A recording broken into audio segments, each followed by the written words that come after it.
آج کے واقعے کا عنوان ہے رحمت الہی کی برسات۔ ایسے نہ ابی بن کعب رحمۃ اللہ علیہ فرماتے ہیں کہ ایک مرتبہ میں اپنے گم شدہ اونٹوں کو تلاش کرنے کے لیے نکلا تو اپنے برتنوں کو دودھ سے بھر لیا۔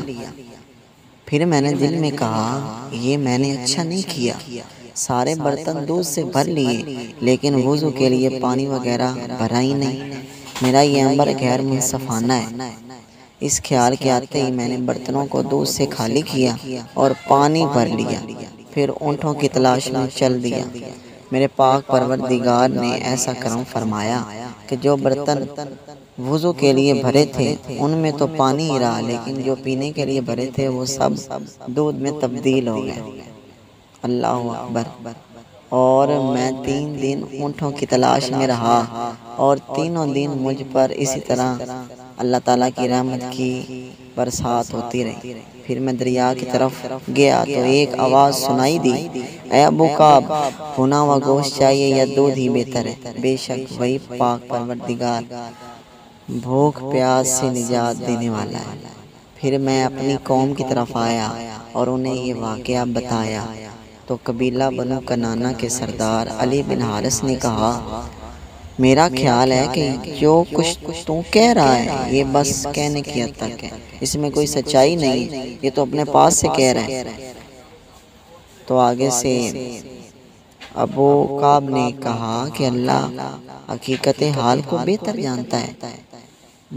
پھر میں اپنے گھر آیا اور سو گیا۔ نماز فجر کے وقت کسی نے میرے دروازے پر دستک دی۔ میں باہر آیا تو سامنے قبیلہ بنو کنانہ کے سردار علی بن حارث کو پایا۔ میں نے کہا، اللہ آپ پر رحم فرمائے، مجھے حکم فرمایا ہوتا تو میں خود حاضر ہو جاتا، آپ نے کیوں تکلیف کی؟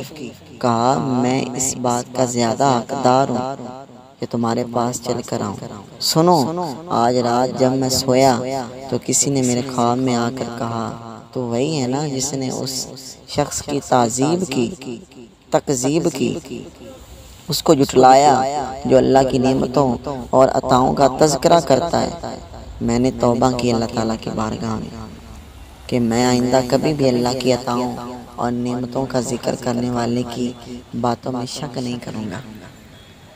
تو سامعین کرام، آپ نے اس واقعے میں دیکھا کہ جس طرح کوئی اللہ کے راستے میں لگ جائے، اللہ کا ہو جائے، پھر اللہ تعالیٰ اس کے لیے ساری آسانیاں پیدا کر دیتا ہے، پھر اس کے لیے پانی کو دودھ بنا دیتا ہے اور اس کے لیے یہ صدائیں بلند کرواتا ہے کہ تمہیں بھنا ہوا گوشت چاہیے یا دودھ چاہیے۔ اس طرح اللہ تعالیٰ پھر اس کا ہو جاتا ہے۔ تو آگے اس واقعے میں ہمیں یہ بھی ایک بات ملتی ہے کہ جو اس طرح اللہ تعالیٰ کے نیک بندوں کی تکذیب کرتے ہیں اور ان کے جو فرمان ہوتے ہیں یا ان کے جو کام ہوتے ہیں ان کو جھٹلاتے ہیں، تو ان کے بارے میں بھی اس واقعے میں ہمیں یہ سبق ملتا ہے کہ ان کو بھی جھٹلانا نہیں چاہیے، کیونکہ جن پر اللہ تعالیٰ انعامات کرتا ہے وہ پھر سب سے اعلیٰ ہوتے ہیں، اور اللہ تعالیٰ سب کچھ کر سکتا ہے، وہ ہر چیز پر قادر ہے، وہ جو چاہے وہ کر سکتا ہے، اس کے بغیر تو مکھی کا پر بھی نہیں ہل سکتا۔ تو اللہ تعالیٰ ہمیں بھی عمل کی توفیق دے۔